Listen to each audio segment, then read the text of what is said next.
Iran युद्ध में ceasefire औंधे मुंह गिर गया। ये दिख रहा है। इजराइल ने अपने ऐलान के मुताबिक लेबनान में तबाही बरसा दी और एक साथ 100 से ज्यादा हमले किए हैं। 39 दिन के युद्ध के दौरान ऐसा भीषण हमला नहीं देखा गया जैसा बीती रात इजराइल ने लेबनान पर किया। खबर यह भी है कि इजरायली हमले में 250 लोग मारे गए हैं, 100 से ज्यादा घायल हैं।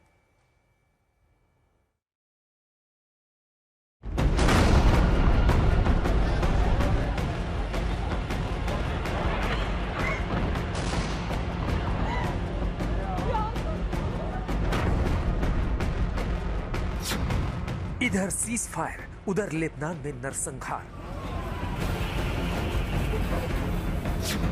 इधर युद्ध विराम, उधर इजराइल की विनाश लीला। लेबनान में इजराइल का महाविनाशक हमला।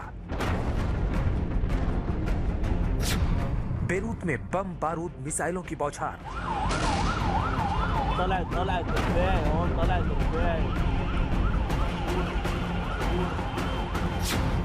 सबसे भीषण रक्तपात में 250 की मौत।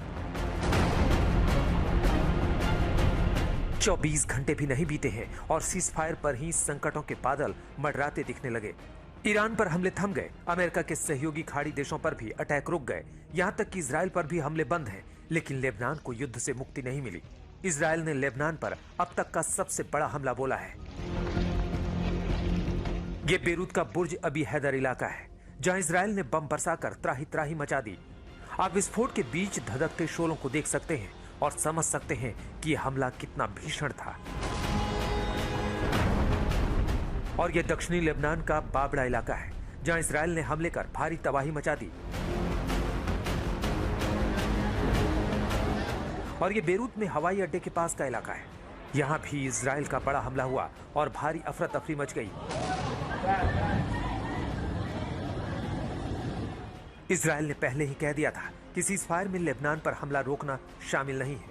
उसने पहले ही अपने इरादे साफ कर दिए थे कि वो लेबनान को छोड़ने वाला नहीं है। लेबनान में उसका तबाही प्लान बिना थमे चलता रहेगा, इसका सबूत उसने दे दिया है। ये जली कारों का जखीरा देखिए। बेरूत के ही एक इलाके की ये तस्वीर है और इन तस्वीरों से आप अंदाजा लगा सकते हैं कि इजराइल ने कितने बड़े विध्वंस को अंजाम दिया है। लेबनान से आ रही खबरों के मुताबिक बेरूत में एक के बाद एक 5 लगातार बड़े हमले हुए हैं। बेका घाटी में भी इजराइल ने भारी बमबारी की है।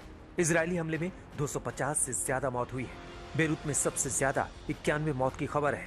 इजराइल ने हिजबुल्लाह के कई ठिकानों को तबाह करने का दावा किया है। 100 से अधिक कमांड सेंटर नष्ट करने का दावा किया है। लेबनान में भीषण तबाही सीजफायर को खतरे में डालती दिख रही है, क्योंकि इजराइल ने साफ कर दिया है कि वो हमले रोकने वाला नहीं है। आज तक ब्यूरो। प्रणय उपाध्याय हमारे साथ, हमारे सहयोगी इस वक्त जुड़ चुके हैं। प्रणय, बार बार यही सवाल हो रहा था कि अगर सीज फायर की स्थिति बनती भी है तो ऐसे में इजराइल कितना उसको मानेगा। लेबनान के केस में तो इजराइल मान नहीं रहा, कह रहा उस पर तो कोई बात ही नहीं हुई थी, हम अभी भी हमले करेंगे, हिजबुल्लाह पे भी करेंगे और लेबनान पर भी आप छोड़ दीजिए। देखिए, जहां तक इजराइल के दलील का सवाल है, इजराइल का ये कहना है कि आईडीएफ के जो ऑपरेशन उत्तरी इलाके के अंदर, खासतौर पर दक्षिणी लेबनान के इलाके के अंदर चल रहे हैं, वो हिजबुल्लाह की तरफ से किए गए वार को एलिमिनेट करने के लिए, उसको खतरे को कम करने के लिए है।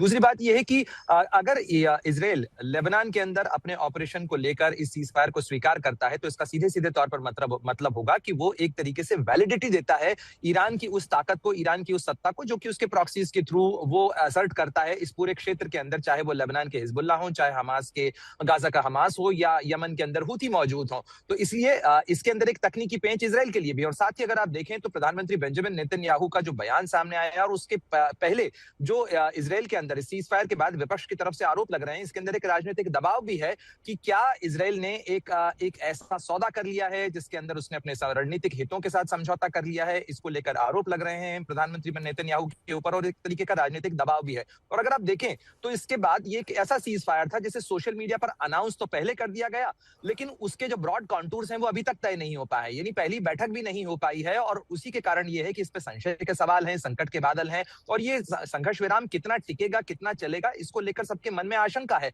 इस चीज को लेकर। क्योंकि एक तरफ लेबनान के अंदर इजराइल के ऑपरेशन चल रहे हैं, वहीं स्ट्रेट ऑफ हॉर्मुज अभी भी बंद है।